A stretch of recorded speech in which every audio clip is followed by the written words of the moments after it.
عليهم غير المغضوب عليهم ولا الضالين آمين يا إله العالمين. చూస్తున్నారు పార్లమెంట్ లో ఎప్పుడు మాట్లాడినా మన జిల్లా మన రాష్ట్రంకు ఉన్నటువంటి సమస్యల మీద ప్రత్యేక దృష్టి పెట్టాం. ఆ అనుభవం ఉంది, సమస్యల మీద స్పష్టమైనటువంటి అవగాహన ఉంది. అందుకని ఈ 5 సంవత్సరాలు కూడా కేంద్రంతో ఈ రోజు మీరందరూ కూడా చూస్తున్నారు. చంద్రబాబు నాయుడు గారు అంటే ఆయన విలువ ఏ రకంగా ఉందో మీ అందరూ కూడా ఈ రోజు చూస్తున్నారు. దేవుడు ఆశీర్వదించాడు, ప్రజలు ఆశీర్వదించారు. అందుకనే ఆయనకి ఎక్కడైతే అవమానం జరిగిందో, ఎక్కడైతే ఆయనకి నష్టం జరిగిందో మళ్ళీ దేవుడు వడ్డీతో సహా తిరిగి ఇచ్చే విధంగా దేశం మొత్తం ఈ రోజు చంద్రన్న చంద్రన్న చంద్రన్న అని చెప్పుకునే స్థాయిలో ఈ రోజు ఆయన కూర్చొని పెట్టాడు. మరి దానికి సహకరించినటువంటి పెద్దలు, ఒక పక్కన జనసేనాని నిత్య పోరాట యోధుడు, మన జనసేన అధినాయకుడు పవన్ కళ్యాణ్ గారు మనకి పూర్తిగా సపోర్ట్ చేశారు. వాళ్ళ నాయకులు కూడా క్షేత్ర స్థాయిలో వాళ్ళు కూడా అదే రకంగా మనతో పాటు కష్టపడి ఈ రోజు అత్యధికమైనటువంటి మెజారిటీతో ఈ రాష్ట్రం కాదు దేశంలో ఎప్పుడైనా ఎన్నికలు జరిగితే ఇటువంటి రిజల్ట్ ఎక్కడా కూడా లేని స్థాయిలో రికార్డు మెజారిటీతో గెలిపించారు అంటే దాంట్లో జనసేనకి ధన్యవాదాలు మరొకసారి నేను తెలియజేసుకుంటున్నాను. మరి అలాగే మన రాష్ట్రంలో ఉన్నటువంటి సమస్యలు, ముఖ్యంగా నాకున్నటువంటి శాఖ విమానయాన శాఖ ఉంది. చాలా ఎయిర్పోర్ట్లు ఉన్నాయి, డెవలప్ చేయాలి.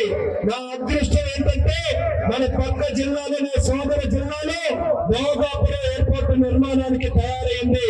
రికార్డు స్పీడ్ లాగి కట్టించి విమానాలు అక్కడ తెప్పించి ఈ 3 జిల్లాలకి కూడా ప్రధాన అభివృద్ధి కేంద్రంగా ఎయిర్పోర్ట్ తయారు చేస్తానని ప్రజలందరికీ కూడా హామీ ఇస్తున్నారు.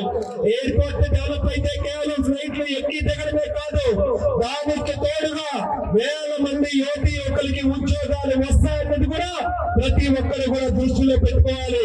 ఇన్స్టిట్యూట్లు మనకు వస్తాయి, దానికి సంబంధించినటువంటి కంపెనీలు వస్తాయి, ఎంతో మందికి ఉద్యోగ అవకాశాలు వస్తాయి. అందుకనే భోగాపురం ఎయిర్పోర్టు, విజయవాడలో ఎయిర్పోర్టు, తిరుపతిలో ఎయిర్పోర్టు, అలాగే కడపలో, కర్నూలులో, రాజమండ్రిలో ఎన్నో ప్రాంతాల్లో మన రాష్ట్రంలో ఉన్నటువంటి ఎయిర్పోర్టులు అన్ని రకాలుగా 100కి 100% అభివృద్ధి చేసే బాధ్యత నేను తీసుకుంటానని కూడా ఈ సందర్భంగా తెలియజేసుకుంటున్నాను. దానికి తోడుగా జిల్లాకి చాలా సమస్యలు పరిష్కారం చేశాం. ఈ రోజు కేంద్ర మంత్రిగా ఉన్నాం. ఏవైతే హామీలు ఇచ్చానో రైల్వేస్ పరంగా అందరూ కూడా ధైర్యంగా ఉండండి.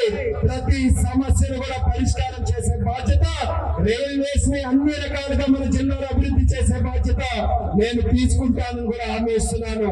అలాగే కేంద్రంలో రైతులకి సంబంధించి, మన సాగునీటి ప్రాజెక్టులకి సంబంధించి ఎన్నో పథకాలు ఉన్నాయి.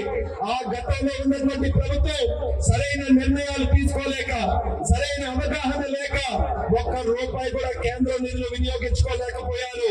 కానీ ఈ రోజు మళ్ళీ మన అందరి అదృష్టం, మన రాజకీయ బాహుబలి రాష్ట్రానికి అధ్యక్షుడిగా ఉండి 175కి 160 సీట్లు వస్తాయని 2 సంవత్సరాలుగా ఖచ్చితంగా చెప్పినటువంటి ఒకే ఒక్క వ్యక్తి మన అచ్చెన్నాయుడు గారు. మొన్నటి వరకు ఒకే ఒక ఇంజిన్ బండితో మనం నడిపించాం. ఈ రోజు 2 ఇంజిన్ల బండి వచ్చింది. ఒక ఇంజిన్ బండి ఉంటే మీకు తెలుసు, అదే 2 ఇంజిన్లు ఉంటే ఎంత వేగం పరిగెడతాదో మీ అందరికీ తెలుసు. కేంద్ర ప్రభుత్వం సహకారం, మోడీ గారి సహకారం తీసుకుని ఈ రాష్ట్రాన్ని అన్ని విధాల గాడిలో పెడతాం. శ్రీకాకుళం జిల్లా చాలా పేదరికం జిల్లా, వలసలు వెళ్ళిన జిల్లా. ఈ జిల్లాని ఎన్ని విధాలుగా అభివృద్ధి చేసినా ఈ జిల్లా ప్రజల రుణం తీర్చుకోలేము. ఇచ్చాపురం నుంచి హెచ్చర్ల వరకు 8 స్థానాలు ఈ జిల్లాలో ఉన్నాయి. 8 స్థానాలు కూడా 60-70% ఓట్లతో ప్రజలు మమ్మల్ని గెలిపించారంటే శ్రీకాకుళం జిల్లా ప్రజలకి జీవితాంతం సేవ చేసిన ఈ జిల్లా ప్రజల రుణం తీర్చుకోలేమని ఈ సందర్భంగా తెలియజేస్తున్నాను. ఈరోజు కేంద్ర మంత్రిగా రామ్మోహన్ నాయుడు ఉన్నాడు, రాష్ట్రంలో నేను కేబినెట్ మంత్రిగా ఉన్నాను. నా శాఖ నేను 3 రోజుల నుంచి రివ్యూ చేస్తుంటే శ్రీకాకుళం జిల్లాకి 90% మంది ప్రజలకి ఉపయోగపడినటువంటి శాఖ. వ్యవసాయ ఆధారిత జిల్లా. మత్స్యకారులు 194 కిలోమీటర్లు సుదీర్ఘమైనటువంటి తీర ప్రాంతం ఉన్నటువంటి జిల్లా. ఈ రోజు ప్రతి ఒక్కరూ వరి మీద ఆధారపడుతున్నారు.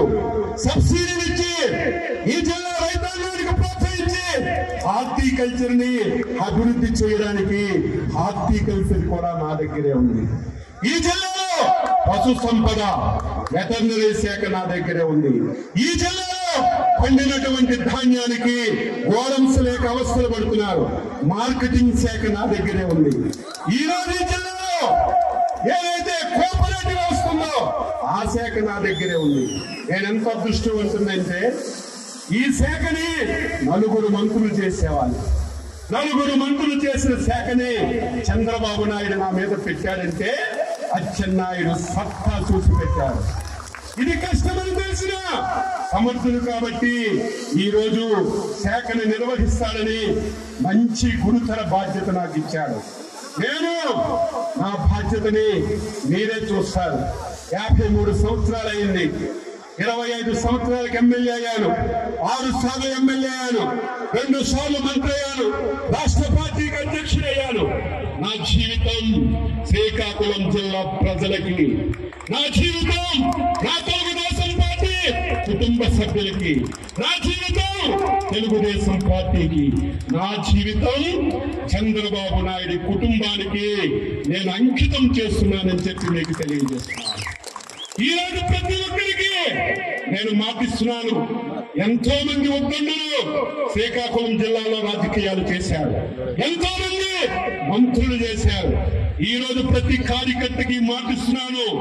రాజకీయ నాయకుడు అంటే, ఎమ్మెల్యే అంటే, మంత్రి అంటే అచ్చెన్నాయుడులా ఉండాలని ప్రతి ఒక్కరూ చెప్పుకునే విధంగా, ప్రతి ఒక్కరూ చర్చించుకునే విధంగా నా శక్తిని, యుక్తిని ఉపయోగించి నేను సేవ చేస్తానని చెప్పి మీ అందరికీ తెలియజేస్తున్నాను.